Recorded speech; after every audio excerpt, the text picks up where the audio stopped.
A voodoo witch with a mojo bone, a one-armed alligator poacher, a grown man dictating an entire album to two toddlers wandering around a hollow.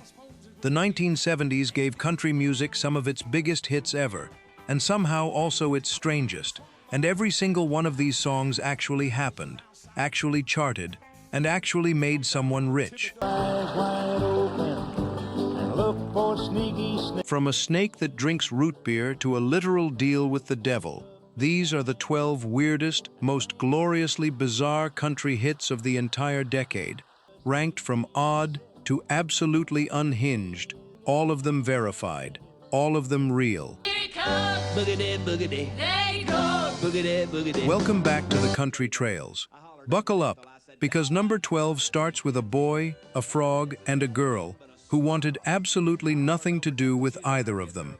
Number 12, Spiders and Snakes, Jim Stafford, 1974. I remember when Mary Lou said you want to walk me home. Jim Stafford had already scraped the bottom of the charts with an oddball hit called The Swamp Witch, when he sat down with a young songwriter named David Bellamy, who wanted to turn his own teenage memories of growing up on a farm in Darby, Florida, into a song about trying, and hilariously failing, to impress a girl. School, I said, yes, I do. Bellamy brought Stafford a simple story. A boy walks a classmate named Mary Lou home from school, catches her a frog by the swimming hole as a romantic gesture, and gets flatly rejected, because in her words, she doesn't like spiders and snakes, and that ain't what it takes to love her.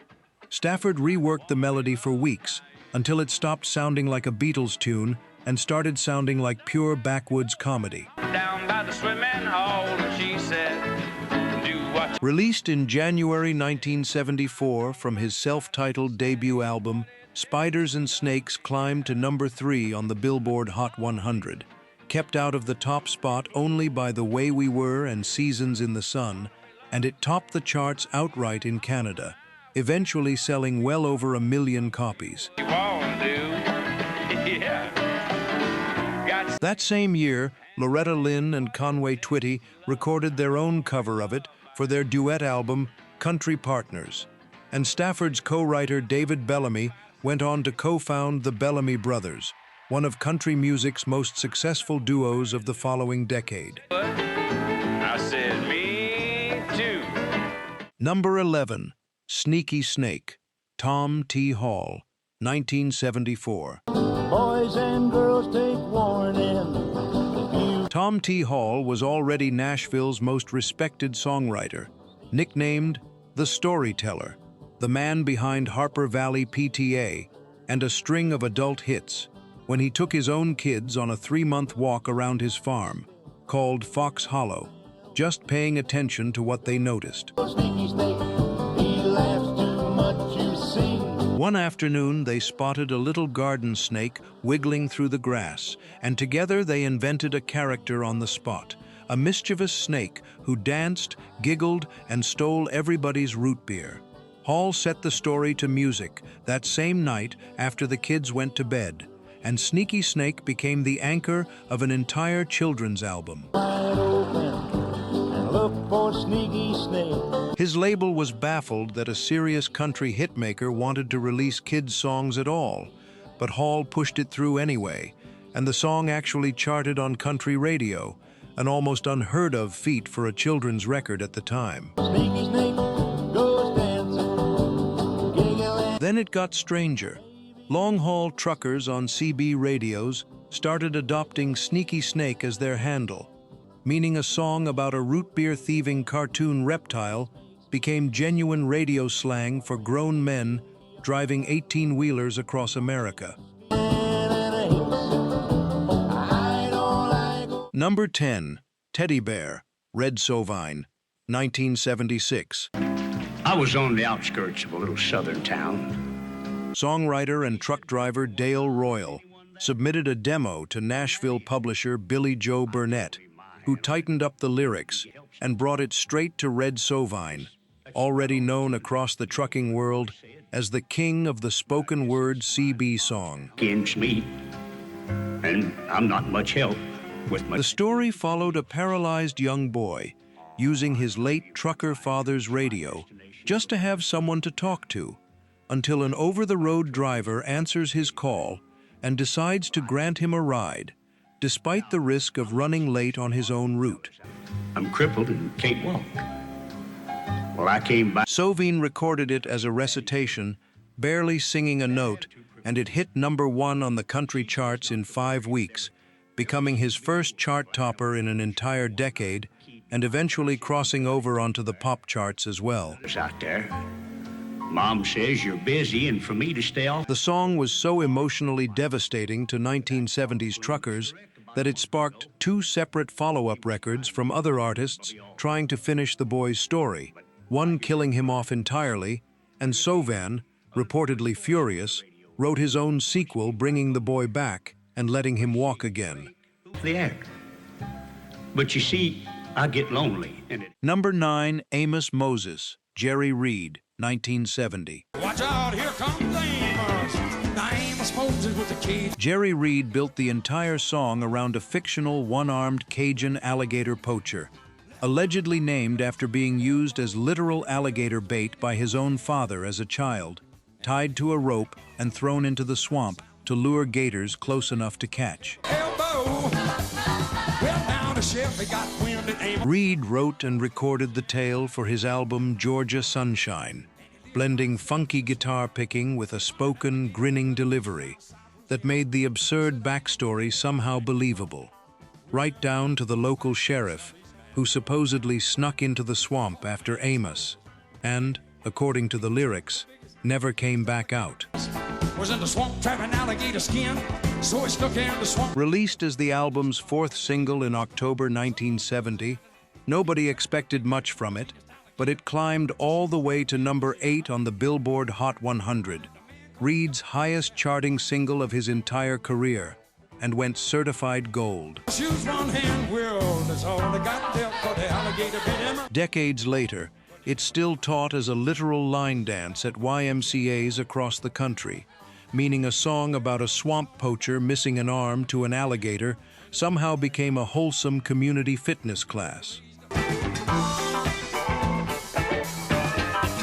Number 8, Marie Laveau, Bobby Bear, 1974.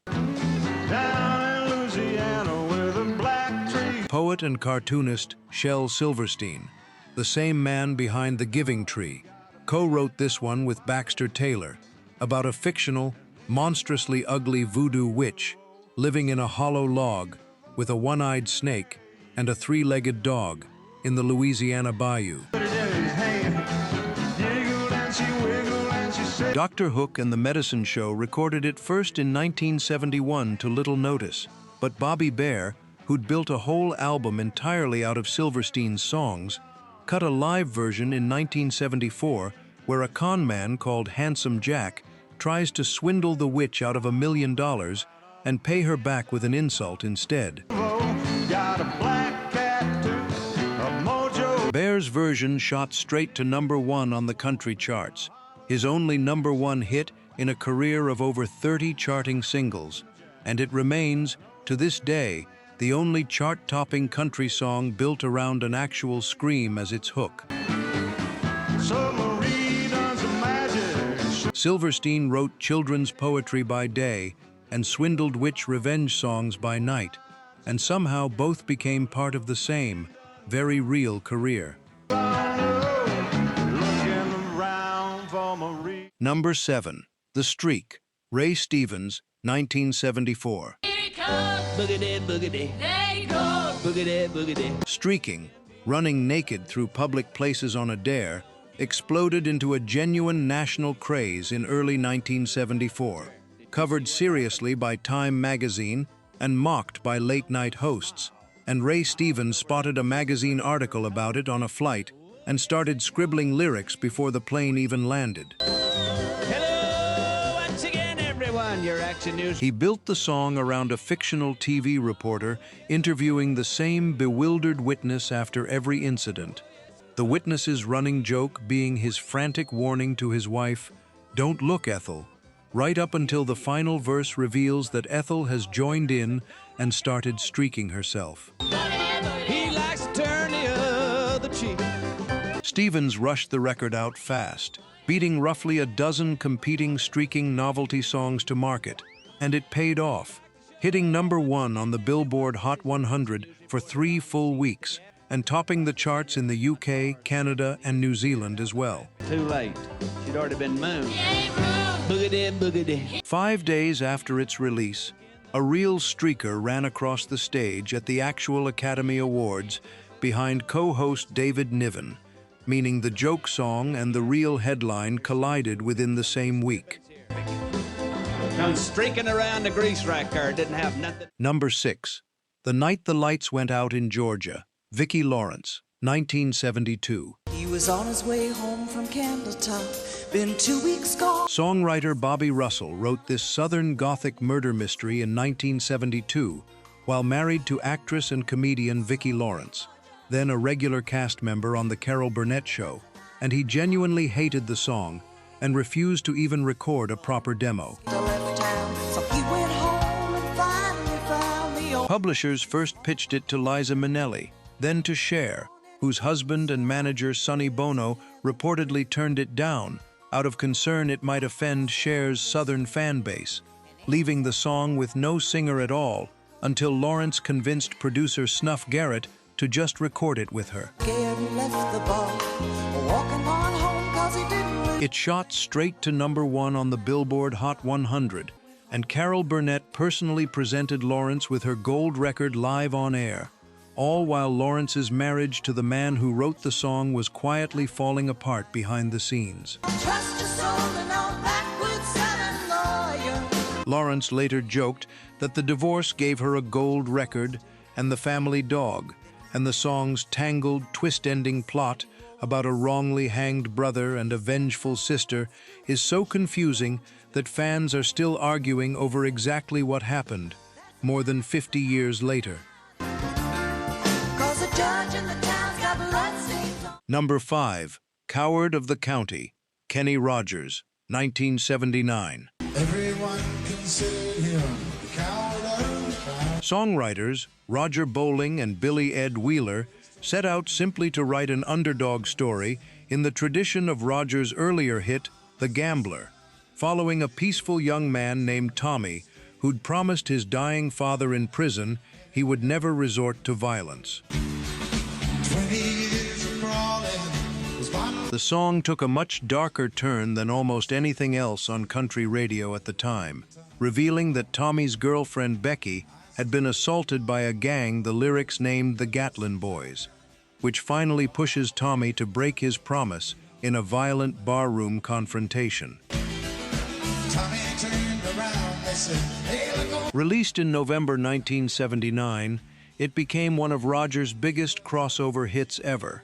topping the country charts, reaching #3 on the pop charts, and hitting #1 in the UK, Canada, and Ireland, all riding a melody far gentler than its plot. The real controversy came afterward. According to Larry Gatlin's own account, co-writer Roger Bowling held a personal grudge against him from an earlier confrontation and named the fictional gang after his family on purpose, a claim both songwriters have denied. Gatlin has said his mother heard her sons named as the attackers over the radio and called him in tears. We're a little past the halfway point, and I promise you the next 4 stories somehow get weirder than a country ballad accidentally slandering a real band. If any of these songs are ones you grew up hearing on the radio, drop the memory in the comments. I genuinely want to know. And if you want more real, deeply researched country music history like this every week, go ahead and subscribe now, because what's coming includes a murder ballad's cousin, a bet between 2 songwriters, and a song so on the nose it names its own singer inside the lyrics. Number 4, You Never Even Called Me by My Name, David Allan Coe, 1975. It was all I could do. Folk songwriters Steve Goodman and John Prine wrote this one in 1971 as a loving parody of every country cliché they could think of. and Goodman mailed a copy to outlaw singer David Allan Coe, jokingly calling it the perfect country and western song.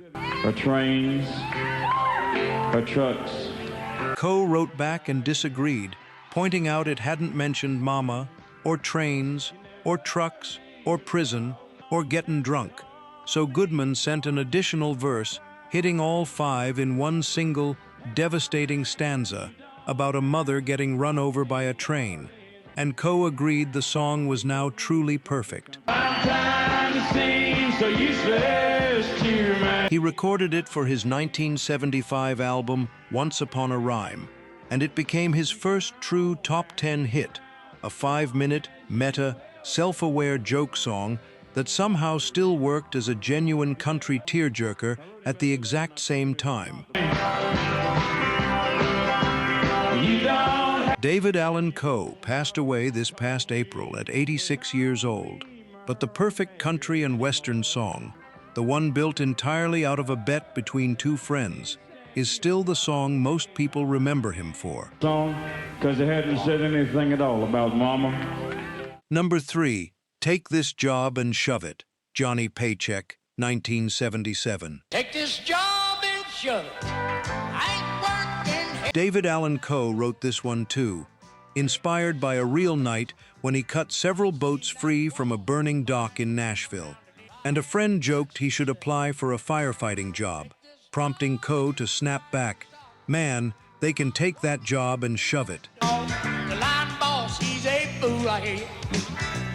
Producer Billy Sherrill overheard the line and told Coe he had to turn it into a song, and within minutes, Coe had scribbled down the entire lyric, later pitching it unsuccessfully to George Jones before Johnny Paycheck heard about it and personally called to ask permission to record it himself. Door.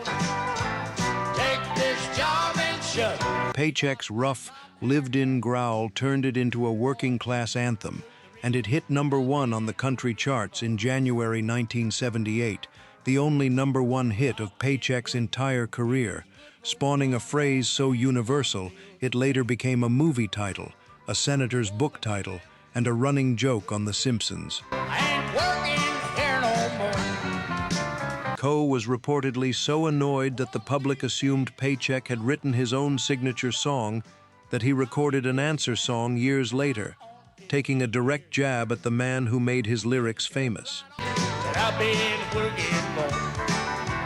Don't Number 2, Convoy, C.W. McCall, 1975. Well, the dark of the moon on the 6th of June in a... C.W. McCall was never a real trucker, or a real person at all. He was a fictional character invented by Omaha ad executive Bill Fries for a bread commercial, a folksy trucker who delivered loaves to a diner and flirted with a waitress named Mavis.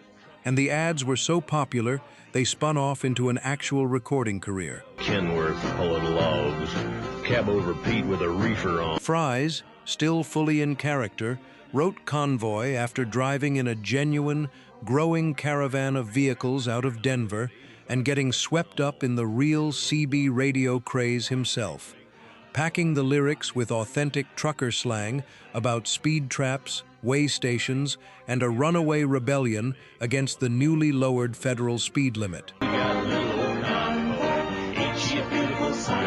His own label doubted the song entirely, reportedly asking if anyone outside the trucking world would even understand the CB jargon, but a few disc jockeys played it anyway.